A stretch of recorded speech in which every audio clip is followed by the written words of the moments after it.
The restaurant was buzzing with clinking glasses, low jazz music, and the hum of laughter from nearby tables.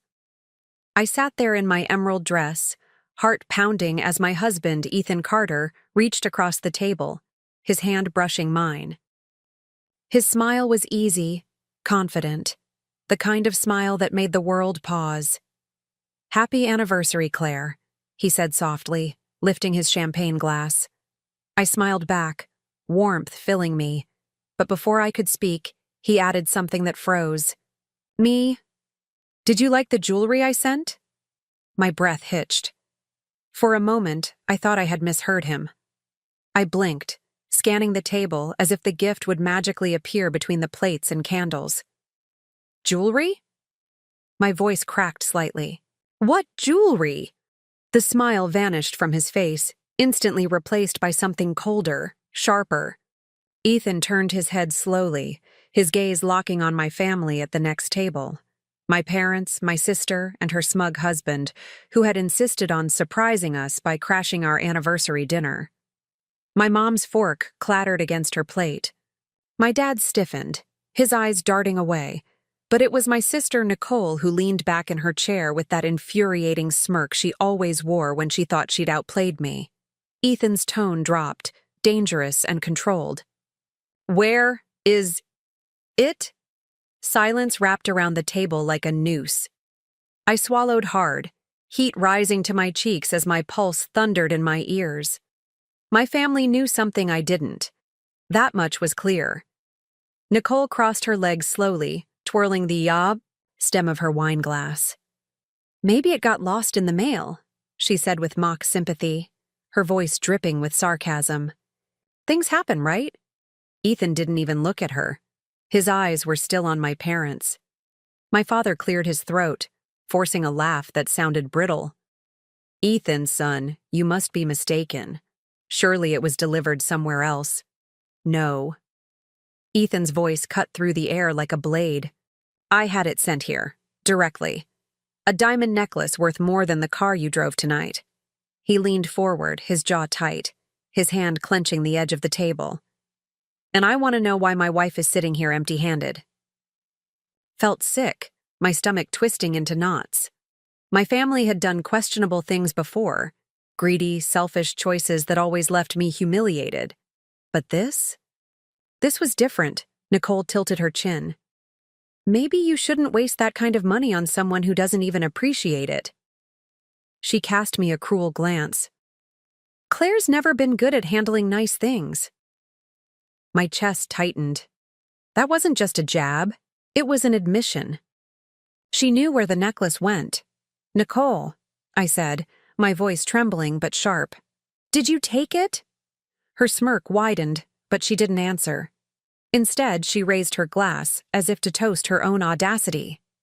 Ethan's hand slammed against the table so hard the glasses rattled. The sound made half the restaurant turn to look. He didn't care. He leaned closer, his voice low and terrifyingly calm. "If you think you can steal from me and from my wife, you don't know who you're dealing with." For the first time, Nicole's smirk faltered. Her husband shifted uncomfortably in his chair, his hand brushing her arm in a silent plea for her to back down, but my parents stayed silent. Not a word of defense, not a whisper of shame. Just silence.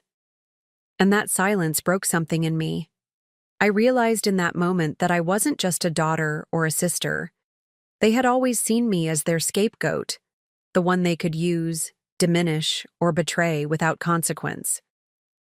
But tonight was different. Ethan wasn't going to let it slide. And for once, I didn't want to stay quiet either. I straightened my back, my voice cutting through the tension. "You didn't just steal from him, Nicole. You stole from me, on my anniversary. You tried to humiliate me in front of my husband, like you always do." "But tonight? You've gone too far." Nicole's face flushed red, but she still forced a laugh. "You're overreacting. He's being dramatic. It's just jewelry." Ethan's eyes flashed with fury. "It's not about the jewelry. It's about respect. And you clearly have none." The table was on fire now. Eyes locked, breaths sharp, hearts pounding. My mom finally spoke, her voice quivering. "Ethan, please, let's not make a scene." But Ethan cut her off. "The scene's already here, and I promise you it won't end tonight." I sat there, heart hammering, torn between fear and relief. Fear of what this confrontation would unleash, and relief that, for the first time in my life, I wasn't facing my family's cruelty alone. This wasn't going to end with awkward apologies or whispered excuses. Not this time. And deep down, a part of me welcomed it. The restaurant air felt heavier, every eye on us as if the entire room was holding its breath. Nicole's smirk had faded, but her pride was too stubborn to back down. She leaned forward, her voice dripping venom. "Oh, come on, Claire. Don't act like you've never benefited from Ethan's money. Maybe I was just evening things out." Her words sliced through me, and the room tilted. My pulse raced in my ears. For years, she had stolen moments, attention, even affection. But this was a direct assault on my marriage, my dignity, my future. Ethan's chair screeched against the floor as he stood. The sudden movement jolted the table, sending silverware clattering. His towering frame loomed over Nicole and her husband. His tone was steady, but every syllable burned. "You think stealing from me is a game? You think humiliating Claire is some kind of sport?" He leaned closer, his eyes like steel. "You have no idea what line you just crossed." Nicole tried to laugh it off, but her hand trembled around the wine glass. Her husband, Daniel, shifted uncomfortably, his voice low. "Nicole, maybe we should just return it." Her head snapped toward him. "Return what?" she hissed, her eyes flashing. "Don't you dare make me look guilty." "Because you are guilty," I shot back, my voice louder than I intended. People were staring, whispering, but I didn't care. My body trembled with anger, but I refused to shrink back this time. "Admit it, Nicole. You took the necklace. You wanted to ruin my night, and you thought no one would call you out. Well, I am calling you out." Nicole's face flushed deep crimson, her facade cracking. For once, she didn't have a quick, cruel comeback. My mother's voice quivered as she whispered, "Claire, lower your voice. This isn't the place." I turned to her, years of buried resentment spilling out. "Isn't the place? When has there ever been a place? Every time she's sabotaged me, you've said nothing. Every time she's humiliated me, you stayed silent. Tonight, she stole from my husband, and you're still defending her with your silence." My voice broke, my throat raw with fury. "So tell me, Mom, when do I get to matter?" Her face paled, lips pressed tight, but she didn't answer. Ethan's hand brushed my shoulder gently, steadying me. His voice was calm, but each word carried lethal precision. "Claire, you matter. To me. More than anything." He turned back, to Nicole, his expression hardening. "And anyone who tries to hurt you hurts me. That necklace wasn't just jewelry. It was a promise. And you tried to rob her of that." Nicole's eyes darted around the table, suddenly realizing she was cornered. The whispers from surrounding tables grew louder. She hated exposure more than anything, and Ethan was peeling back every layer of her arrogance in front of an audience. Finally, her voice cracked. "Fine, maybe I saw the box. Maybe I thought you wouldn't notice if—" "You thought wrong," Ethan snapped, his voice sharp enough to silence the entire restaurant. Daniel reached into his jacket, his face drained of color, and pulled out a velvet case. He set it on the table like it was burning his hand. "Here, take it. We don't want trouble." My stomach lurched. There it was, the diamond necklace Ethan had chosen for me. My fingers hovered above the box, trembling, but I didn't open it. Not yet, because this wasn't about the necklace anymore. It was about the years of being belittled, overlooked, erased. It was about my family always choosing Nicole's pride over my dignity. I looked at Nicole, her face pale and twisted in rage. For once, she wasn't the one in control.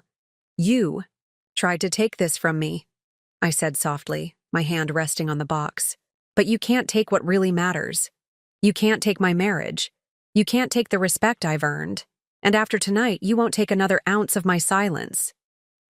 Nicole opened her mouth, but Ethan cut in, his words final and unyielding. If you ever try anything like this again, I won't just take the necklace back. I'll take everything you think you have, because it's built on lies, manipulation, and theft. And I promise you, the world will know it. The weight of his voice was undeniable. Nicole's bravado shattered completely. She looked down, her knuckles white around her glass. For the first time in my life, she was speechless. The tension was suffocating, but inside me, something shifted. I felt taller, stronger. Years of swallowed pain and quiet endurance broke apart like chains falling from my shoulders. I finally had a voice, and tonight, it echoed. The waiter, unsure of what to do, approached hesitantly, offering dessert menus like a lifeline. The absurdity of it made me laugh, a sharp, bitter laugh that surprised even me. Ethan pulled me close, his voice low but firm. We're leaving. I nodded, rising to my feet, my legs steady despite the storm inside me. As we walked past my family, I felt their eyes on me, heavy with guilt, shame, and resentment. But I didn't shrink this time. I didn't bow my head. I walked out with my husband's hand in mine and my dignity intact.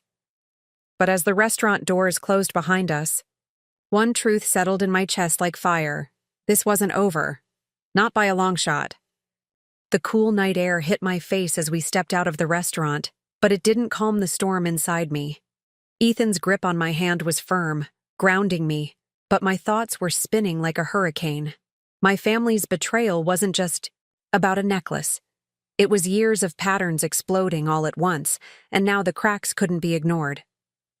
Claire, Ethan said softly, pulling me close to him on the sidewalk. His eyes searched mine. You know this isn't the end, right? I swallowed, my throat tight. I know. They won't stop. Nicole never stops. And my parents, they'll defend her until their last breath. His jaw tightened. Not anymore. Not after tonight. I wanted to believe him, but the ache in my chest reminded me of every time I had walked away from their cruelty, trying to keep the peace. Except peace had never been real. It was submission. And I was done submitting. Slid into Ethan's car, silence stretching between us as he started the engine. City lights blurred past the window as we drove home, but all I could see was Nicole's smirk, the way it faltered when Ethan demanded answers. For the first time, she had been exposed. When we pulled into the driveway, I sat still, staring at the box in my lap. The necklace. The gift meant for me. My hands shook as I opened it. The diamonds sparkled under the streetlight, each stone catching fire, each one a reminder of what was almost stolen from me. Tears blurred my vision, but they weren't from weakness. They were from the surge of something I hadn't felt in years, strength. Ethan's voice was steady, cutting through my thoughts. Claire, you've spent your whole life letting them walk over you. Tonight, you fought back, and I need you to understand something. He turned to me, his gaze fierce, protective. I'll never let them do that to you again, but you have to decide if you'll let them stay in your life. His words pierced me, because I knew he was right. My family's love had always been conditional, twisted. They only reached out when they needed something, from money to validation. And I had given over and over, hoping one day it would be enough, but it never was. I closed the box, my decision hardening like steel. No more. Ethan nodded, his jaw softening. Then we handle this together. But Claire, When the truth comes out, they'll try to twist it. They'll play the victims. Are you ready for that? A hollow laugh escaped my lips. They've painted me as the villain my whole life. What's one more time? The difference is, I'm not alone anymore. He reached across the console, brushing my hair back gently. You're not, and I'm going to make sure everyone sees the truth. That night, sleep was impossible. Every sound of the clock ticking, every flicker of light from passing cars outside, dragged me deeper into the weight of what had happened. I replayed the scene in the restaurant over and over. The gasps, the silence, Nicole's arrogance, my parents' refusal to defend me. And the more I replayed it, the clearer it became. This wasn't just about a necklace. This was about everything. They had taken from me confidence, joy, dignity. Piece by piece, year after year. By morning, I felt hollow but resolute. When I came downstairs, Ethan was already at the kitchen table, laptop open. He glanced up, his expression serious. I made some calls last night. My stomach tightened. Calls? His tone was calm, but there was a storm behind his eyes. To my lawyer. To a few people who need to know what your sister and parents did. They crossed into theft, Claire. That's not a family squabble. That's a crime. My breath caught. I had wanted justice, but the word crime hit me like a hammer. Ethan, if you go that far, they'll hate me forever. They already do, he said bluntly. Then his voice softened. But I don't care about their feelings. I care about you. And you deserve more than their lies. I sank into the chair across from him, my mind swirling. Fear tugged at me, but beneath it, something else pulsed. Freedom. For once, the choice wasn't about keeping them happy, it was about protecting myself. I looked at Ethan, my voice steady. Do it. His eyes softened as he reached across the table, squeezing my hand. Then it settled. We're not just going to stop them from hurting you again. We're going to make sure they never get the chance. I exhaled shakily, the weight of years lifting from my chest. For the first time, I wasn't the silent one at the table. For the first time, I had drawn a line. But I also knew this was only the beginning. Because when you expose liars, they don't crawl away quietly. They fight back. And my family? They weren't going to let their mask slip without a war.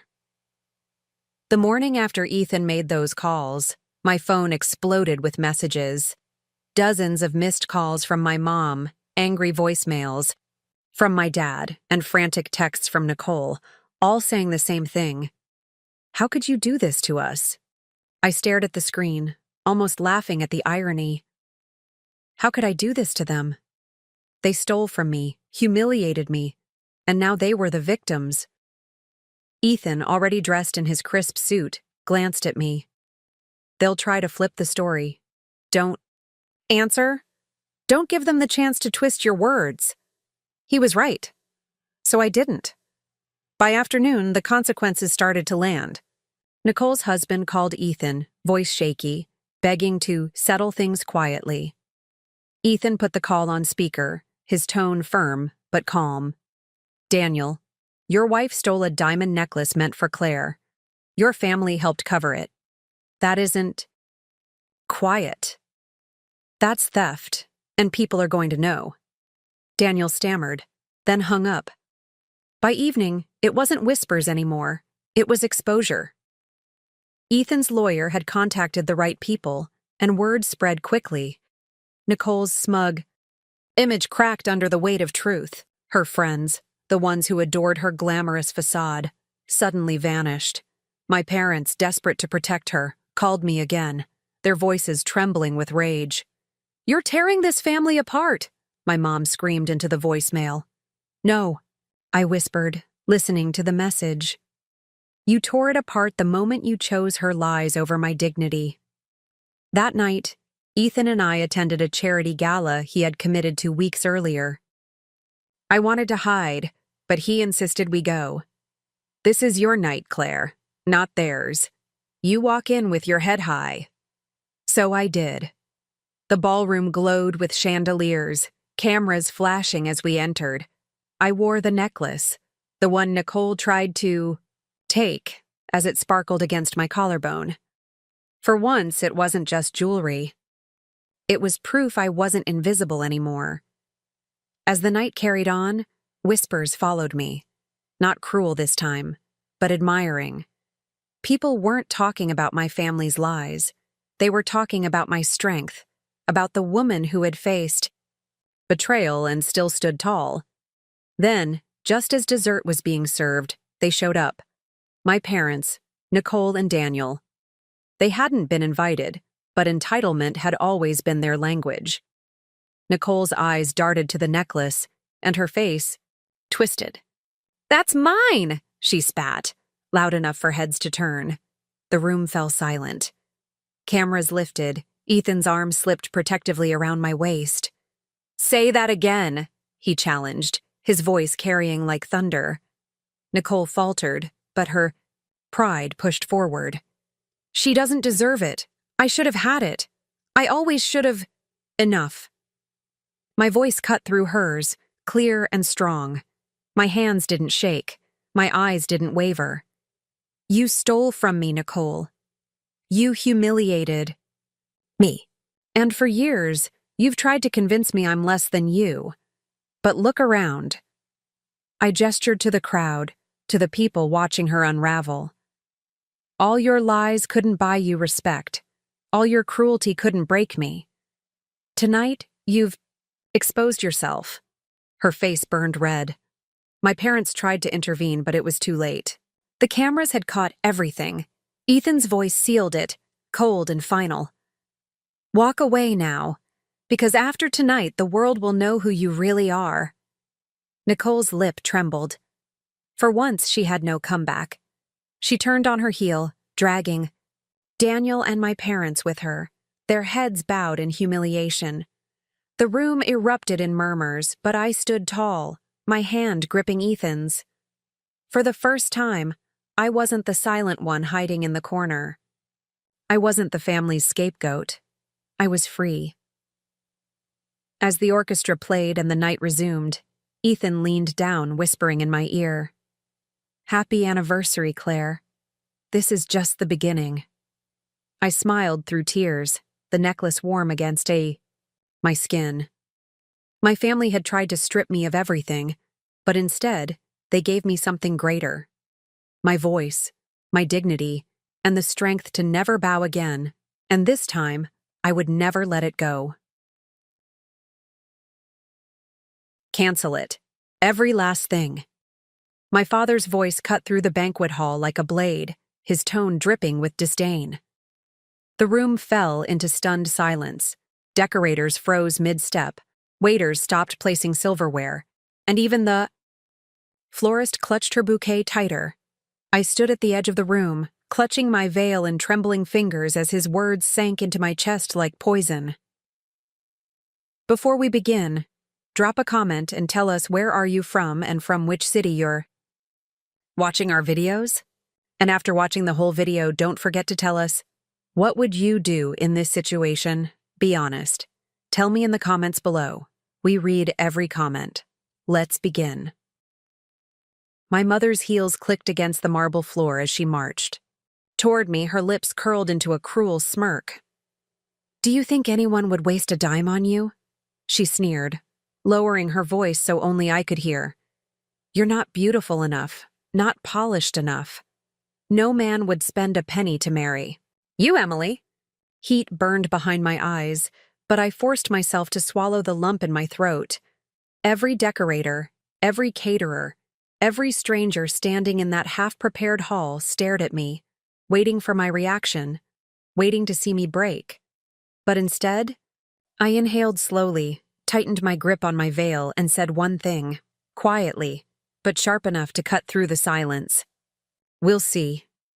My father scoffed so loudly it echoed off the walls. "We'll see what? That pathetic man you married can't even pay his rent. You think he'll save you from this embarrassment?" He turned to the vendors with a wave of his hand. Get out. Pack it up. Show's over. There's no wedding reception here. I felt their pitying stares like knives against my skin. My cheeks flushed red, my chest tightened, but I didn't beg. I didn't cry. Instead, I turned on my heel, walked out of that hall, and left their laughter bouncing off the marble floors behind me. That night, in our small apartment, I sat on the edge of the bed. My husband, Nathan, tightened his tie in front of the mirror, his reflection calm but his eyes burning with the kind of anger he rarely showed. He turned to me. "Emily, what did they say to you?" I opened my mouth, but nothing came out at first. My throat ached. Then, finally, I whispered, "They said you can't afford me, that you'd never prove them wrong." Nathan's jaw clenched. He walked over, knelt in front of me, and placed his hands on mine. His voice was low, steady, but I could feel the storm behind it. "Emily, I don't care what they think, but if they want to measure my love in money—" He exhaled sharply, his fists curling. "Then tomorrow, they'll see just how wrong they are." I blinked at him, confused. "Nathan, what are you talking about? We don't—" But he stood, grabbed his jacket, and walked out without another word. The next morning, I was pouring coffee when my phone buzzed on the counter. Unknown caller. I hesitated, then answered. "Hello? Miss Parker?" It was the manager of the Grandview Ballroom. His tone was oddly formal, nervous almost. "I'm calling to confirm. Your husband just purchased the entire hall, paid in full. Every vendor's been rehired. The reception is not only back on, it's yours exclusively. No one else can even book it for the year." The mug slipped from my hands and shattered against the tile. My knees nearly gave out. I gripped the counter to steady myself as his words echoed in my ears. "Your husband just purchased the entire hall." And in that moment, I realized my parents hadn't just underestimated Nathan. They had no idea who he really was. The next morning, the air felt different. I walked through the revolving glass doors of the Grandview Ballroom with Nathan at my side. His stride was calm, unhurried, but every step carried a weight that pulled all eyes toward him. Staff members, who just yesterday had looked at me with pity, now straightened their uniforms, bowing their heads as though acknowledging someone they couldn't afford to offend. My parents were already inside. Dad was standing near the entrance with his phone in hand, his voice sharp as he barked orders to no one in particular. Mom hovered close, whispering something cruel I didn't need to hear to know it was about me. When they saw us, my father smirked, as if he'd been waiting for this moment. "Well, well," he said loudly, making sure the staff could hear. "Look who crawled back. I hope you're not here to beg me to undo the cancellation." Nathan didn't flinch. He slipped his hand into mine, his grip steady, grounding me. "No," he said evenly, his tone calm but commanding. "We're here to take a look at what belongs to us now." My father's eyebrows shot up, and for the first time, he looked thrown off. "What nonsense are you—" Before he could finish, the manager appeared holding a thick folder. He cleared his throat nervously, his eyes darting between Nathan and my father. "Mr. Parker, the paperwork you signed last night has been processed. The Grandview Ballroom, along with all upcoming bookings, is now under your ownership." Hush fell across the hall. Staff exchanged shocked glances. My mother's face drained of color. My father let out a laugh. Too sharp, too loud. "Impossible," he snapped. "This man can't even buy a decent suit, and you're telling me he bought this place? Do you have any idea what it's worth?" Nathan's jaw tightened, but his expression didn't break. "I don't need you to understand," he said quietly, his voice like steel. "I just need you to see what happens when you underestimate the wrong people." My father's phone slipped from his hand and clattered to the floor. He didn't pick it up. He just stood there, staring at Nathan as if trying to reconcile the man before him with the image he'd mocked only a day earlier. Mom finally found her voice. "You're lying. You're playing some trick to embarrass us." The manager shook, his head quickly, sweating under her glare. "Ma'am, there's no mistake. The hall is theirs. The contract is signed, sealed, and paid in full." I turned to my parents then, feeling the sting of every insult, every cruel word they'd thrown at me. But instead of anger, I let silence do the work. My gaze held theirs until my father shifted uncomfortably, as though for the first time, he saw me not as his daughter to belittle, but as someone who no longer needed him. Nathan squeezed my hand and whispered just for me, "This isn't about showing them. This is about showing you. You're worth everything, Emily."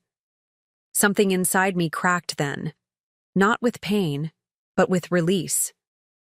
For so long, I'd believed their lies, swallowed their cruelty, let their voices define my worth. But standing there in that grand hall, with Nathan beside me and the entire staff looking to us for direction, I realized I'd been free of them the moment I walked out last night. My father tried one last time to claw back control. He stepped forward, lowering his voice into the dangerous calm I'd grown up fearing. "Listen to me, Emily. Do you really think this man can keep up with us? Do you think he belongs in our world? Money doesn't make you one of us." I stared at him, and for the first time I felt no fear. My voice was steady, clear. "No, Dad. Money doesn't make someone worthy, but character does, and Nathan has more of that than you'll ever understand." The silence that followed was heavy, suffocating. My mother's lip trembled, her eyes flicking between the staff who no longer looked at her like they once did, and the man she'd mocked who now owned the ground beneath her feet. Finally, Nathan broke it. He looked at the manager. "Resume. The reception. We'll host it tonight, exactly as it was planned.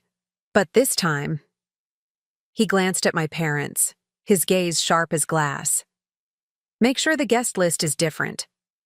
The manager nodded quickly, jotting down notes. My father's face twisted. "You can't exclude us. We're her family." Nathan turned to him, his tone still calm, but his words hit harder than any shout could. "Family doesn't humiliate their own blood in front of strangers. Family doesn't measure their daughter's worth in dollars. You gave up that title the moment you opened your mouth yesterday." I felt a chill race through me as the weight of his words settled. My father had always been the one with the last word, but not anymore. When Nathan wrapped his arm around me and led me further into the hall, I didn't look back. For the first time in my life, I didn't need to. The Grandview ballroom glittered that night in a way it never had before. Chandeliers blazed overhead, crystal glasses shimmered on the tables, and the air buzzed with the hum of whispers. Word had already spread. The reception that had been canceled was not only back on, it was bigger, brighter, and owned outright by the groom himself. Nathan stood tall at my side in a charcoal suit that seemed to transform him entirely. His quiet strength radiated through the room, commanding respect without a single word. Guests who once looked at me with pity now stared with something closer to awe. I could feel it in their eyes. The balance of power had shifted. And then the doors opened. My parents walked in. Gasps rippled through the hall. They weren't invited, but of course they came anyway. My father's stride was stiff, his jaw locked tight. My mother followed behind, her smile brittle, painted on like armor. They tried to project dignity, but I could see the cracks. They looked like intruders in a place that no longer belonged to them. Nathan's grip on my hand tightened. "Do you want me to have them removed?" he whispered. I swallowed, heart pounding. "No. Let them see." The music hushed. Conversations dipped to silence as my father raised his voice for all to hear. "This spectacle," he announced, his tone thick with contempt, "is nothing but a farce. My daughter has been fooled by a man who thinks money makes him important. Don't mistake a show of cash for true class." His words cut sharp, but instead of silence, a murmur of disapproval spread through the guests. People were tired of his arrogance, and they weren't afraid to show it. I stepped forward before Nathan could. My voice was steady, though my heart thundered in my chest. "Dad, you canceled this reception in front of everyone. You called me too expensive to marry off. You said no man would spend a penny on me. Look around. Look at what Nathan has done. He didn't just pay for this night. He bought the hall that you tried to take away. And you still stand here, acting like you're the one in control?" His face darkened, his pride battling against the truth hanging heavy in the air. "I was protecting you," he spat. "This man, he's nothing more than a pretender. He doesn't belong in circles like this." Nathan finally stepped forward. His voice wasn't raised, but it carried across the room like thunder rolling over a plain. "You've spent your whole life believing money makes you better than others. You flaunted it, used it to shame your own daughter, to crush her spirit.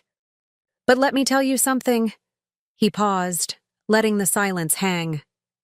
"It doesn't matter how much you have if you've got no heart." The room held its breath. My mother's mask cracked. She stepped forward, her voice trembling now. "Emily, don't you see? He's turning you against us. We're your parents. We raised you. You can't just erase us." For the first time, I felt anger rise. Not the helpless kind I'd swallowed for years, but a fierce, clean fire that gave me strength. "You didn't raise me," I said, my voice cutting through the hall. "You belittled me. You made me feel worthless. And when I found someone who saw my worth, you tried to destroy it. That's not love. That's control. And I'm done being controlled." A stunned silence followed. Then, like a wave, applause broke out across the room. Guests clapped, some even rising to their feet. My parents stood frozen in the spotlight, their power crumbling with every clap, every cheer that wasn't for them. My father's face flushed red. He tried to shout above the noise, but his words were swallowed by the sound of celebration. My mother tugged at his arm, whispering frantically, but his pride wouldn't let him move. They stood there, drowning in the humiliation they had once tried to pour onto me. Nathan slipped his arm around my waist, pulling me close. "You don't have to fight them anymore," he whispered. "They've already lost." I looked up at him, my eyes stinging, not with pain this time, but with a strange mix of relief and triumph. For the first time, I felt free. But then my father did something I didn't expect. He straightened his shoulders and forced a laugh, loud and sharp. "Fine," he barked. "Enjoy your little victory tonight. But don't forget, you're still my daughter. You'll never escape what I've built." His words were hollow, a desperate reach for control, and everyone in that room knew it. Nathan turned to him one last time. His voice was calm, but it landed like a final blow. "You're right. She'll never escape what you've built, because she's already building something better. Without you." The silence that followed was deafening. My parents, for once, had no answer, and when they finally turned and walked out, their retreat felt heavier than any defeat I had ever witnessed. When the heavy ballroom doors closed behind my parents, the atmosphere shifted. The tension that had lingered in every corner dissolved into celebration. The band struck up again, guests raised their glasses, and laughter replaced the sharp whispers that once cut me down. Nathan guided me onto the dance floor. As the music swelled, I caught sight of the same vendors who'd pitied me yesterday. Now, smiling, nodding, treating me as though I belonged here. Not because of money, but because I had stood tall when it mattered. He leaned close as we danced, his voice low so only I could hear. "Emily, do you feel it? This is yours, not theirs. Not anyone else's. Yours." Tears stung my eyes, but this time they weren't from humiliation. They were from the weight of finally being free. For so long, I believed them. I whispered. Every cruel word, every time they told me I was nothing. Nathan's eyes locked onto mine, steady and fierce. You're not nothing. You're everything. Around us, the crowd cheered, but I was caught in that moment. For the first time in my life, I realized my worth had never been theirs to measure. The night rolled on with speeches, laughter, and joy. But as the hours passed, I stepped out onto the balcony for air. The city stretched below me, lights glowing, traffic humming, life moving forward no matter what. And in that view, I saw a reflection of my own future. Bright, unstoppable. Nathan joined me, slipping his coat around my shoulders. You were incredible tonight, he said softly. I shook my head, a small smile forming. No, Nathan. We were. You showed me that love isn't about grand gestures. It's about standing by someone when everyone else turns their back. He brushed a strand of hair from my face. And you showed me that strength isn't about money or titles. It's about not letting anyone steal your voice. Silence fell between us, but it wasn't empty. It was the kind of silence that felt full, powerful, like we didn't need words to understand the bond we shared. Inside, the party roared on, but for me, the real victory wasn't in owning the hall or proving my parents wrong. It was standing here with Nathan, knowing I'd finally taken my life back. The following days only cemented that truth. Word spread quickly about what happened at the reception. My parents, once feared and admired, became the subject of hushed gossip. Their arrogance had been laid bare, their cruelty undeniable. And while they scrambled to salvage their image, I no longer cared. For years, I had chased their approval. Now, I didn't need it. I had my own path, my own strength, and a husband who didn't just love me. He believed in me. On the morning, after the reception, Nathan and I walked hand in hand into the ballroom again. Sunlight streamed through the tall windows, illuminating the polished floors. It was empty, silent, waiting. Nathan turned to me with a quiet smile. What do you want to do with this place, Emily? It's yours now. I paused, letting the weight of that question sink in. For once, it wasn't about what my parents expected, or what others thought I should do. It was about me. I smiled, feeling a strength I'd never known before. I want to open it up. Not just for weddings, but for people who were told they weren't enough. I want this hall to be a place where no one ever feels like I did. Nathan's eyes shone with pride. Then that's exactly what we'll do. And as I looked around the grand hall, once the stage of my humiliation, now the foundation of my redemption, I felt a surge of peace. This wasn't just the end of one chapter. It was the beginning of everything.